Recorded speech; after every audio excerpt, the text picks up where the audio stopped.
The old telephone in the hall, the heavy black one with the rotary dial, had a particular weight to it. For 50 years, its heft felt like connection, like permanence, a solid link to the world outside the walls of the house my Eleanor and I built. I never imagined that one day its weight would feel like a tombstone pressing down on my chest. It's strange, isn't it? How the most ordinary objects can become instruments of your ruin. How a simple sound, the faint, careless click of a line not quite disconnected, can unravel a man's entire world. I remember the sunlight slanting through the window that afternoon, catching dust motes dancing in the air, a perfect, peaceful illusion just moments before it was shattered. I can still feel the smooth, cool plastic of the receiver in my hand, the way my knuckles went white. It was just an ordinary Tuesday, or so I thought. Before I dive in, let me know in the comments where you're watching from. And if you enjoy stories like this, please like and subscribe. It helps me keep sharing more. The call was from my son Lucas's financial advisor, something about a portfolio review, and he took it in the kitchen. I was in my armchair in the living room pretending to read the newspaper, but mostly I was just listening to the familiar sounds of the house. The low hum of the refrigerator, the gentle ticking of the grandfather clock Eleanor's father had given us.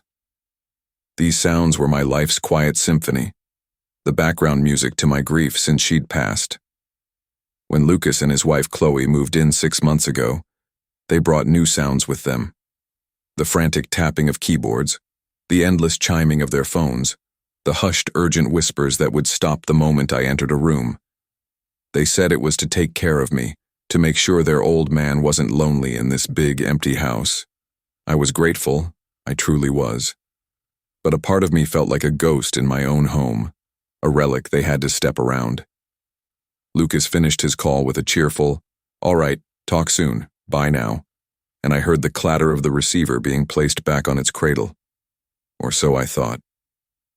A few minutes passed. I decided to call my sister, just to hear a friendly voice. I walked into the hall, the old floorboards groaning softly under my feet, a sound as familiar to me as my own breathing. I picked up the receiver, and instead of the dial tone, I heard a voice. It was Lucas. He must not have hung up properly. And he was talking to Chloe, his voice low and stripped of the careful patience he always used with me. It was a different voice, cold, pragmatic. "It's a done deal," he said, and I could hear the faint rustle of papers in the background. "The offer is solid, $3 million. We can close in 60 days. My heart seized. $3 million? For my house? This house wasn't for sale. It was Eleanor's sanctuary. It was my last piece of her. Chloe's voice was sharp, cutting through the silence on the line. "And what about him? We can't close with him still living here, Lucas. It'll complicate everything." There was a pause. The silence stretched, and in that tiny gap of time I felt the world tilt on its axis. I held my breath, listening to the static on the line, the sound of my own blood roaring in my ears. Then came the words. The 7 words that cleaved my life into a before and an after. Lucas sighed, a sound of weary impatience, a sound I had never heard him direct at me but now understood was his truth. "He has to go to a nursing home," he said. "It's the only way." My fingers went numb. The heavy receiver suddenly felt weightless, as if it might float away. He wasn't talking about a stranger. He was talking about me, his father. He was talking about putting me away like a piece of old furniture that no longer fit the decor. It wasn't the plan itself that struck me like a physical blow.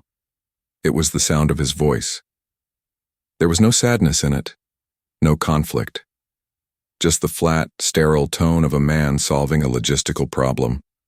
The refrigerator in the kitchen kicked on with a low hum, and the sound was deafening, a monstrous drone filling the space where my family used to be. I didn't slam the phone down. I didn't storm into the kitchen and scream. My hand, moving with a will of its own, gently, silently, placed the receiver back into its cradle, cutting the connection. I stood there, invisible, in my own hallway. My mind was a blank, white noise where a lifetime of trust used to be. What would you have done if you heard your own child deciding your fate like you were already gone? I'd seen the signs, of course.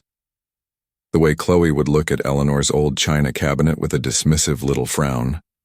The way Lucas would talk about unlocking the equity in the property, as if this house were a spreadsheet and not a home soaked in 60 years of memories. They were always talking about a big trip, a huge venture in China, something that required a massive investment. I thought it was just a dream they were chasing. I never realized I was the only obstacle standing in their way, an inconvenience to be managed and then removed. I took a deep, shaky breath and forced my legs to move. I walked back into the living room, my body feeling like a stranger's. They were on the couch together, heads bent over Chloe's laptop, smiling about something. They looked up as I entered, their faces instantly arranging into expressions of mild, dutiful concern. "Everything okay, Dad?" Lucas asked, his voice full of that false warmth he'd perfected. I nodded, the movement feeling stiff, unnatural. "Just stretching my legs," I managed to say, my own voice sounding distant. I sat down in my armchair, the worn leather cool against my skin. It was the chair Eleanor had read to me in, the chair where I'd held my son for the first time. I looked at him, really looked at him, and saw a stranger wearing my son's face. My gaze drifted over the room, over every object Eleanor and I had chosen together, and landed on the coffee table. My eyes scanned the stack of magazines, and then I saw it. Tucked just beneath a copy of an architectural digest was a slick, glossy brochure. Its corner was peeking out, just enough for me to read the elegant gold leaf lettering. I didn't need to see the rest. The first two words were enough to stop the air in my lungs. Golden Vistas. They hadn't just been talking about it. They'd already been shopping for my cage. My Eleanor used to say that a house remembers everything. She believed the walls absorbed the laughter, the arguments, the whispered secrets, and held them forever. After the phone call, I started to feel it, a coldness seeping from the plaster, a quiet dread that had nothing to do with a winter draft. It was the memory of my son's voice, sterile and final, now embedded in the very foundation of our lives.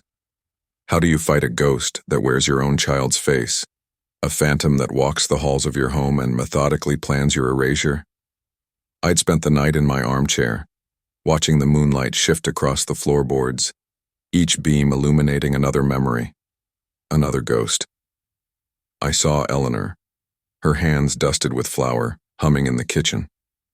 I saw a small boy with scraped knees, Lucas, running into my arms in the hallway. These weren't just memories anymore. They were evidence. Exhibits in a trial where I was the only one who knew a crime was being committed. The next morning, the illusion of a happy family was back in full force. Chloe made me my oatmeal, a sweet, gummy paste I couldn't stomach, and she watched me eat it with a look of practiced patience. Her eyes, however, weren't on me. They were on the things around me. She stared at the hand-carved mantelpiece, a wedding gift from my father with a clinical detachment, as if measuring it for a packing crate. Her gaze slid over Eleanor's collection of porcelain birds on the windowsill, and I saw a flicker of something in her expression. Not admiration, but calculation. She was liquidating my life in her head. Lucas avoided my eyes completely. He rustled his newspaper with too much force, the sound loud and brittle in the morning quiet. He was a bad liar. He always had been. As a boy, his tells were obvious, a twitch in his jaw, a refusal to stand still. Now he was a man, but the tells were still there, just buried under a thin layer of corporate polish. The twitch was still in his jaw. "We were thinking, Dad," Chloe began, her voice syrupy sweet, a tone she used when she wanted something. "This place is wonderful, but it could use a little freshening up. You know, for you, to make it brighter." I looked at her, my face a carefully constructed mask of benign confusion. "Brighter?" I asked, my voice a little frail on purpose. "It seems bright enough to me." Lucas finally put his paper down. "What Chloe means is maybe a professional eye could help. We've invited an interior designer to come by this afternoon just to give us some ideas. No cost to you, of course, our treat." An interior designer.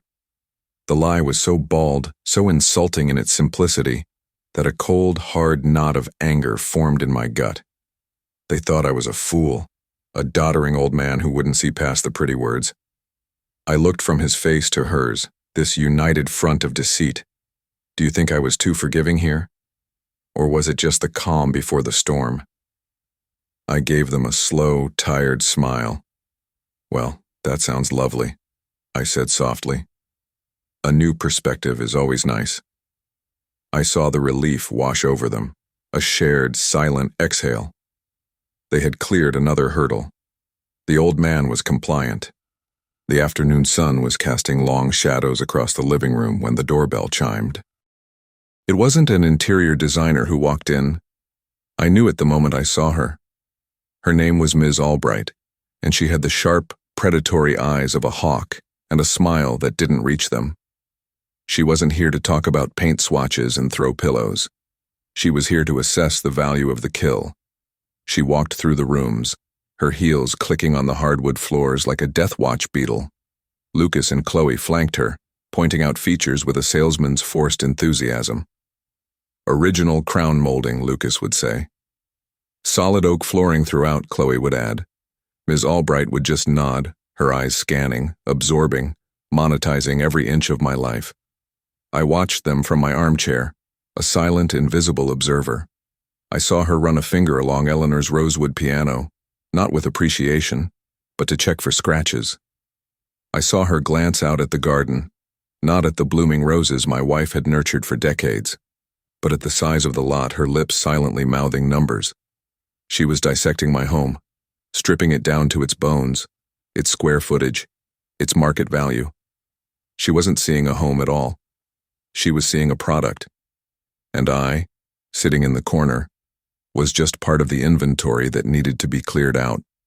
After her tour, they huddled in the kitchen, their voices low whispers I couldn't quite catch, but I didn't need to. I could see it in the triumphant gleam in Chloe's eyes when they returned. I could see it in the way Lucas stood a little taller, the weight of his betrayal momentarily forgotten in the thrill of a potential sale. Ms. Albright gave me a brief professional nod on her way out. "You have a lovely property," she said, the words feeling like a final verdict. After the door closed, a charged silence filled the house. Chloe was practically buzzing with excitement. She turned, her eyes sweeping across the living room, no longer with calculation but with the dismissive air of a new owner about to renovate.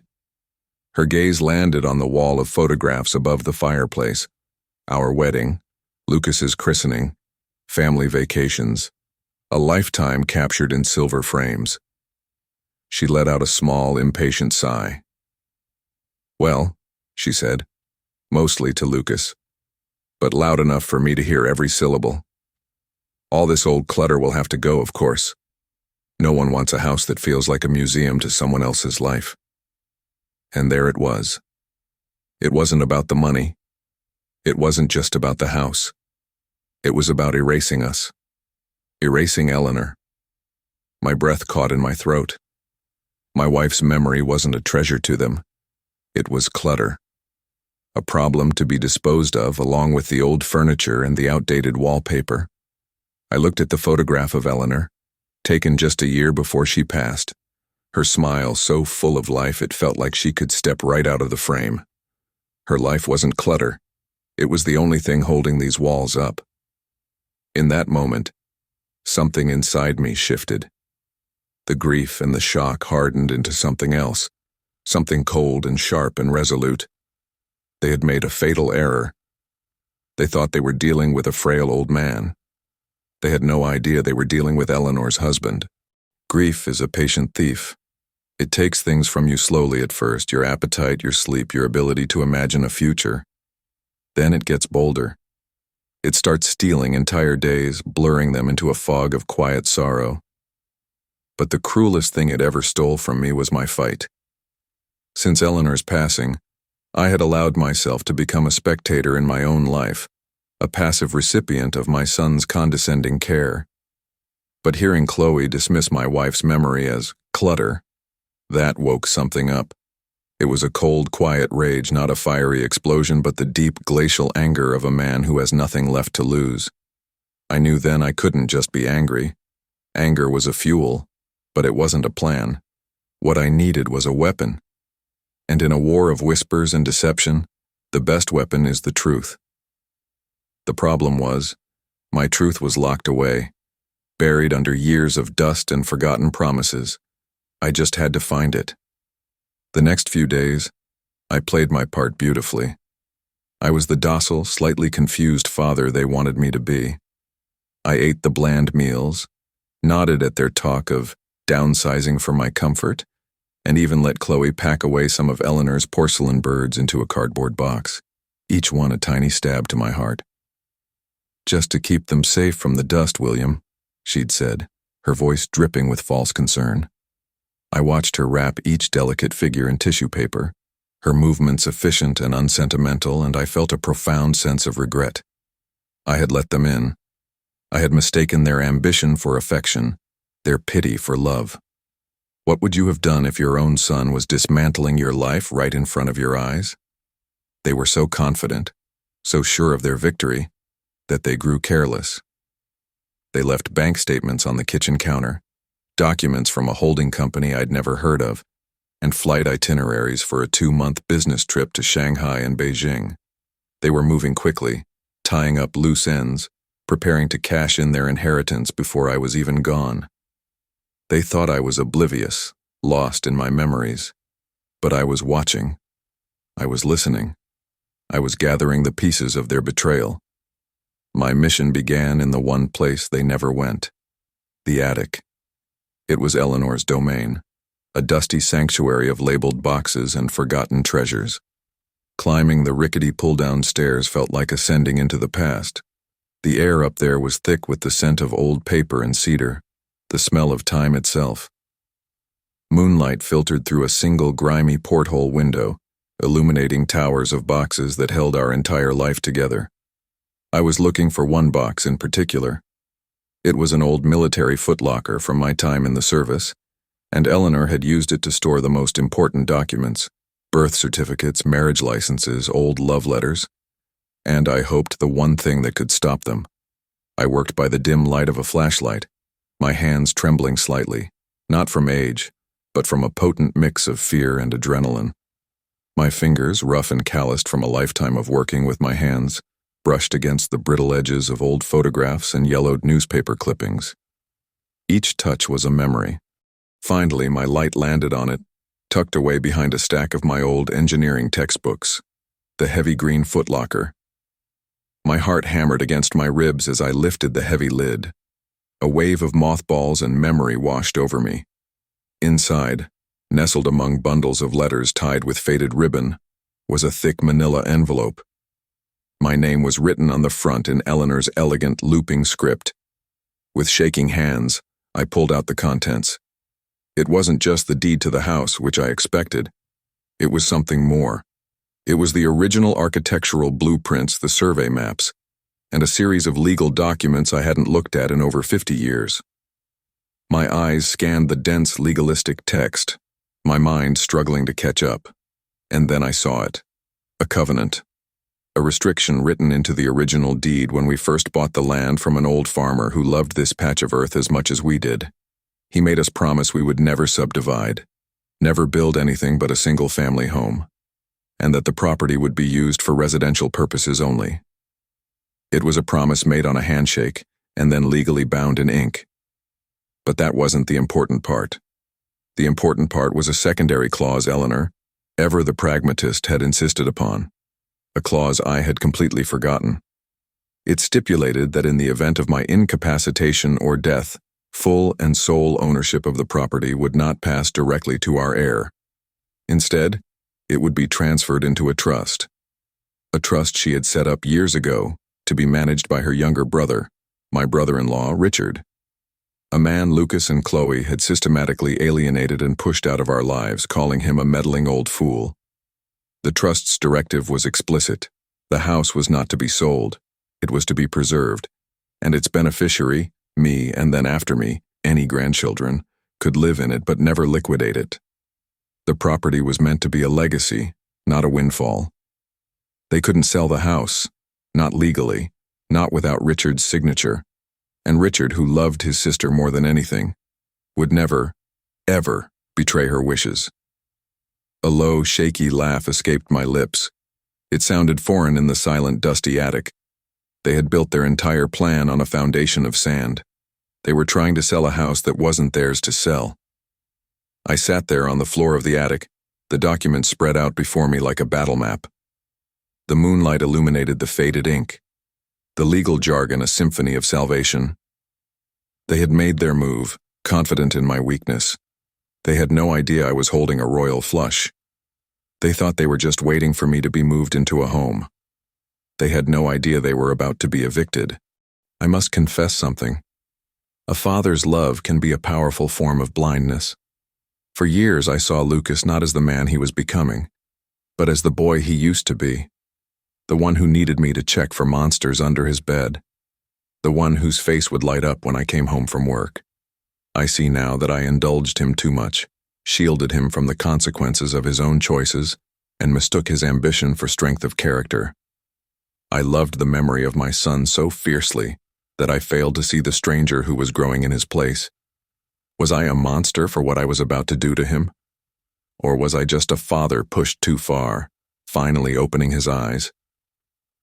Coming down from the attic that night, the manila envelope felt heavier than a stack of bricks. It wasn't a symbol of victory. It was a death certificate for the relationship I thought I had with my son.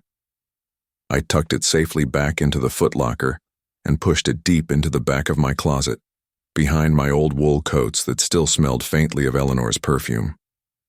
The next morning, the house was filled with a new kind of silence. It wasn't the peaceful quiet of solitude. It was the tense, airless silence of a battlefield before the first shot is fired. I could hear the faint, frantic tapping of Chloe's fingernails on her phone. I could hear the rhythmic clink of the spoon as Lucas stirred his coffee, a nervous, repetitive sound that went on for far too long. They were ghosts, just as I was, haunting these rooms with their unspoken anxieties. They were so close to their prize, and the stress was making them fray at the edges. I saw it in the dark circles under Lucas's eyes, the way Chloe's smile was stretched a little too tight. This wasn't just greed, this was desperation. What had they gotten themselves into? That afternoon, while they were out on some mysterious errand, likely meeting with the real estate agent, I walked into the study and closed the door. My hands were shaking as I picked up the phone and dialed a number I hadn't called in almost a year. It rang 3 times, each ring echoing in the hollow space in my chest. Then a voice answered, gruff and familiar. "Hello?" "Richard," I said, my own voice sounding thin. "It's William." There was a pause on the other end of the line, and then the gruffness softened. "William, it's good to hear you. Is everything all right? I've been worried." That one word, worried, was all it took. The carefully constructed dam inside me broke, and the story came tumbling out. The phone call, the designer, the brochures for Golden Vistas, the whispers. I told him everything. I didn't cry. My voice remained level, cold even, as I recounted the facts. When I finished, the silence on the line was heavy. I could hear his slow, steady breathing. Finally he spoke, his voice low and laced with a sorrowful anger. "That boy," he said, and I knew he meant Lucas. Eleanor saw it in him, you know. She worried he had a hole in his heart that he was always trying to fill with things. I told her she was being too hard on him. He sighed, a sound heavy with regret. Turns out a mother is never wrong. He was right. Eleanor had seen it. She had tried to warn me in her gentle way that Lucas's ambition was a hungry fire that could one day consume everything in its path, including us. I told Richard about the trust, about the clause he was meant to enforce. His voice hardened with resolve. "I remember," he said. "Eleanor made me swear an oath on her father's Bible. That house was her heart, William. She said it was the only thing we could be sure to pass down that mattered. I asked him if he would come, if he would stand with me. "I'll be on the first flight tomorrow morning," he said without a moment's hesitation. Then he added something that sent a chill down my spine. "And William, It's worse than you think. There are things about that China venture you don't know. Things I've heard. Be careful." Before I could ask what he meant, he hung up. I sat there in the study, the dead receiver in my hand, a new layer of dread settling over me. It wasn't just about the house anymore. Lucas was in some kind of trouble. A trouble so deep he was willing to sell his own father's future to escape it. The next day was the longest of my life. I moved through the hours in a fog, playing my role, while a storm gathered on the horizon.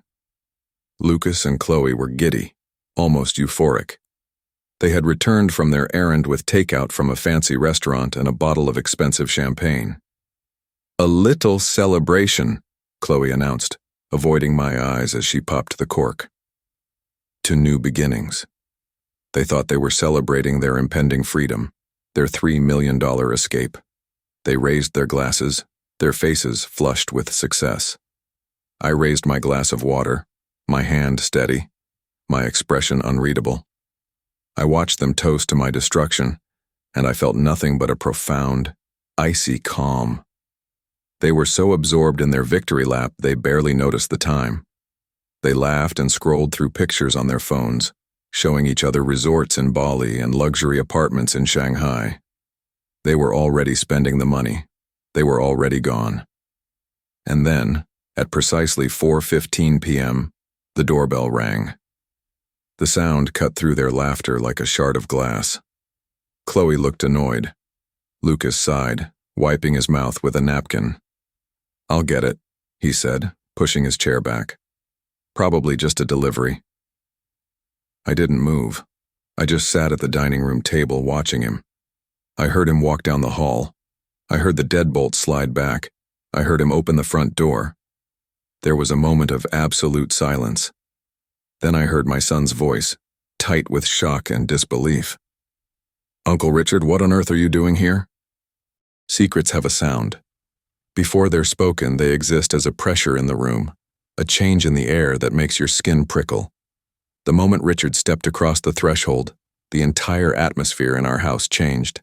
The smug, celebratory mood curdled into something thick and suffocating. My brother-in-law was not a large man, but he carried with him the unshakable gravity of a person who lives by a strict, old-fashioned code of honor. He had Eleanor's eyes, clear, direct, and incapable of tolerating deceit. He didn't look at Lucas with anger, but with a deep, profound disappointment that was somehow far worse. Chloe froze in the dining room, the champagne flute halfway to her lips, her face a mask of confusion and suspicion. She knew, instinctively, that this was not a social call. This was an intrusion, an unexpected variable in her perfectly calculated equation. "Richard," she said, her voice a little too high, a little too bright. "What a surprise. We weren't expecting you." Richard's gaze moved from Lucas to her, and the temperature in the room dropped another 10 degrees. He didn't acknowledge her greeting. He simply walked past Lucas, his worn leather briefcase in his hand, and came to stand by the dining room table. He looked at me, and in that one look, a lifetime of shared history passed between us. Grief for his sister, a silent promise to protect what she had built. "Hello, William," he said, his voice calm and steady. Then he turned his attention back to his nephew. "Lucas, Chloe, I think it's time we all had a talk." Lucas finally found his voice. It was brittle, defensive. "A talk about what? This is a bad time, we're in the middle of something." "Yes," Richard said, his eyes sweeping over the champagne bottle and the celebratory takeout. "I can see that. You're celebrating." He placed his briefcase on the table with a soft, definitive thud. "Tell me, what exactly is the occasion?" The silence that followed was heavy, broken only by the ticking of the grandfather clock. Lucas and Chloe exchanged a panicked glance, a silent, frantic communication. They were trapped. To lie would be pointless. To tell the truth, impossible. I decided to release the pressure, just a little. "Richard was just in the area, Lucas," I said, my voice gentle. "He wanted to stop by and see how I was getting along." It was a lifeline, a chance for them to retreat, to recalibrate. but they were too arrogant, too far down their path of deception to take it. Chloe recovered first, her own training in corporate warfare kicking in. She plastered a smile on her face. Of course. Well, it's wonderful to see you. Can I get you a drink? Some champagne? No, thank you, Richard said, his gaze unwavering. I'm not here to celebrate. I'm here because I'm the trustee of my sister's estate, and it has come to my attention that certain parties have been attempting to illegally liquidate an asset of that trust. He unlatched his briefcase. The metallic click echoed in the silent room. Chloe's smile vanished. Lucas's face went pale. I don't know what you're talking about. He stammered, the words hollow. Richard pulled out a single, thick document, a copy of the trust agreement. He didn't slam it on the table. He placed it down gently, sliding it across the polished wood until it stopped directly in front of Lucas. This house, Lucas, Richard said, his voice dropping to a low, dangerous tone. This house is not yours to sell. It never was. It belongs to the trust Eleanor created to protect her husband, to protect your father, a trust of which I am the sole executor. Lucas stared at the document as if it were a venomous snake. He wouldn't touch it. He just stared, his mind visibly racing, searching for an escape route, an angle, a loophole. But Eleanor and Richard had built a fortress. That's not possible, Chloe whispered, her bravado finally crumbling. Our lawyer checked the deed. Your lawyer checked the public deed, Richard corrected her coolly. He didn't check the private trust documents because you never told him they existed. You likely didn't even know. Eleanor was a smart woman. She foresaw the possibility that your ambition might one day outweigh your love for this family. The word ambition hung in the air, a polite substitute for the uglier word they all knew he meant: greed. Lucas finally looked up from the document, his eyes wild with desperation. He looked at me, and for the first time, I saw not a calculating stranger, but that terrified little boy from long ago. Dad, he pleaded, his voice cracking. You don't understand. I had to. I didn't have a choice. And then it all came out. The China venture wasn't just a dream. It was a disaster. He had invested heavily with partners who turned out to be criminals. The deal had collapsed, and he was left holding a mountain of debt not to a bank but to dangerous people. People who didn't file lawsuits. They made threats. Threats against him and against Chloe. The house was his only way out. Selling it wasn't for a life of luxury. It was to save his own skin. He had betrayed me not out of simple greed, but out of sheer, primal fear. I looked at my son, the man he had become, a cornered animal willing to sacrifice his own father to escape the consequences of his actions. The story was more sordid than I could have imagined. But the truth didn't change the facts. It didn't change the phone call I'd overheard. His fear didn't excuse his cruelty. Richard listened to the whole pathetic story without a word. When Lucas was finished, breathless and shaking, Richard simply shook his head slowly. Your problems are your own, Lucas, he said, his voice devoid of sympathy. You do not get to solve them by destroying your father's life and desecrating your mother's memory. He closed his briefcase. The sale is off. I've already spoken to Ms. Albright's agency and informed them of the legal situation. They have, needless to say, dropped you as clients. He then turned to me. William, you don't have to stay here another minute. You can come home with me. Tonight. It was then that Chloe finally broke. A choked, hysterical sound escaped her lips. No, she said, her voice trembling with rage. No, you can't. We've already spent it. We took out a bridge loan against the sale. The money. It's gone. A house that has heard a confession of that magnitude never feels the same again. The very air becomes heavy with the ghosts of bad decisions. The champagne bottle on the table, once a symbol of their triumph, now looked like a funeral vase. Chloe's admission that the money was already gone, spent, vanished into the ether of their desperation, hung in the room like a toxic cloud. It wasn't just betrayal anymore. It was a complete and utter ruin, a crater they had dug for me and promptly fallen into themselves. I looked at Lucas, my son, and saw the full, devastating weight of his failure crash down upon him. The bravado, the arrogance, the cool pragmatism I had heard on the phone, it all dissolved, leaving behind a hollowed-out man, finally face to face with a problem he couldn't lie his way out of. He sank into a dining chair, his head in his hands, a low, wretched sound coming from his throat. For a fleeting moment, a pang of fatherly instinct of pity went through me. But then I remembered the coldness in his voice when he sentenced me to a nursing home. I remembered Chloe calling my wife's life clutter. Pity is a luxury you cannot afford when you are fighting for your own survival. Richard, ever the stoic, simply nodded, as if Chloe's confession was exactly what he expected to hear. He picked up his briefcase. "That is a problem for your creditors," he said, his voice flat and final. "It is not a problem for this family or for this house. My sister's legacy is secure. That is all that matters." He turned to me, his expression softening. "William, let's go." I stood up, my legs feeling steadier than they had in months. I didn't look at Lucas or Chloe. I walked out of the dining room and towards the hall closet to get my coat. As I passed the old rotary phone on the hall table, I ran my hand over its cool black surface. The instrument of my heartbreak had become the instrument of my liberation. It had told me the truth, and the truth, as it turned out, had set me free. My son and his wife remained frozen at the table, two statues in a tableau of their own making. They didn't beg, they didn't apologize. They were in shock, paralyzed by the sheer speed and totality of their defeat. As Richard and I walked towards the front door, Lucas finally spoke, his voice muffled by his hands. "Where will we go?" It was a question directed at the universe, not at me. The question of a child who has always been bailed out, who has never had to face the true consequences of his actions.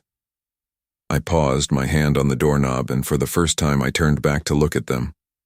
I saw two deeply broken people who had gambled with everything that mattered and lost.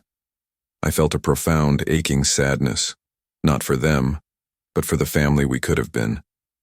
"I don't know, son," I said, and my voice was not angry, just weary. "You were so eager to put me in a home. I suppose now you'll have to find one of your own." And with that, I closed the door on them. I closed the door on my house, on 60 years of memories, and on the son I no longer knew. The weeks that followed were a blur. I stayed with Richard, in his quiet, orderly home.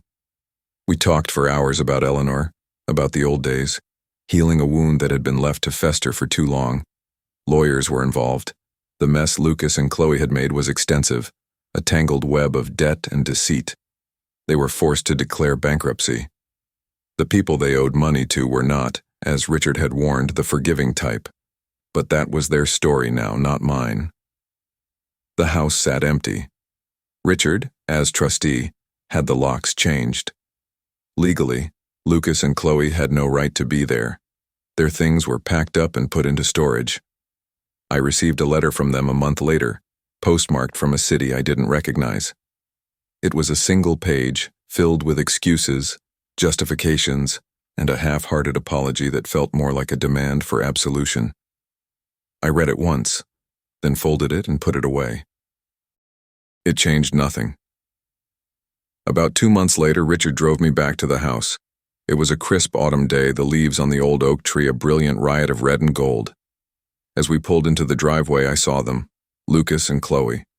They were standing on the lawn, looking lost. They looked thinner, worn down. The expensive clothes were gone, replaced by worn jeans and tired jackets. They must have been waiting, hoping. When I got out of the car, Lucas took a hesitant step forward. "Dad," he said, his voice raw. We have nowhere else to go. We've lost everything." His eyes pleaded with me, searching for a flicker of the old, indulgent father he had so expertly manipulated for years. Chloe stood behind him, silent, her face pale and strained. They looked like refugees, shipwrecked on the shores of their own greed. I walked past them, my keys in my hand. I walked up the familiar stone path to my front door. The key, a new one Richard had given me, slid into the lock. It felt strange, foreign. As I turned it, I heard Chloe begin to sob behind me, a desperate, gasping sound. I pushed the door open and stepped into the quiet hall. The house smelled of dust and silence. It was waiting. I turned back to face them one last time, my son and his wife, standing on the grass that I had mowed for 50 years. "The door is locked for a reason, Lucas," I said, my voice steady. "You sold this house, you sold me. The transaction is complete." And then, from my pocket, I pulled out a small, folded piece of paper. It was a note I had written that morning. I set it down carefully on the doorstep. They watched, confused. On it, I had written just one address, the address for Golden Vista's senior living. "I hear they have vacancies," I said. Then I stepped inside, closed my heavy oak door, and turned the deadbolt. The click echoed through the empty house. A moment later, I heard a shriek of pure, unadulterated rage from the other side of the door, followed by desperate, frantic screaming. But the walls of my house were thick. They were built to last. Moral: a home is built with love and trust, not with wood and nails. When you try to sell the foundation of your family, you will find yourself homeless, no matter how much money you make. Call to action. They say forgiveness is a virtue, but is there a line that should never be crossed? Tell me in the comments. Would you have ever let them back in?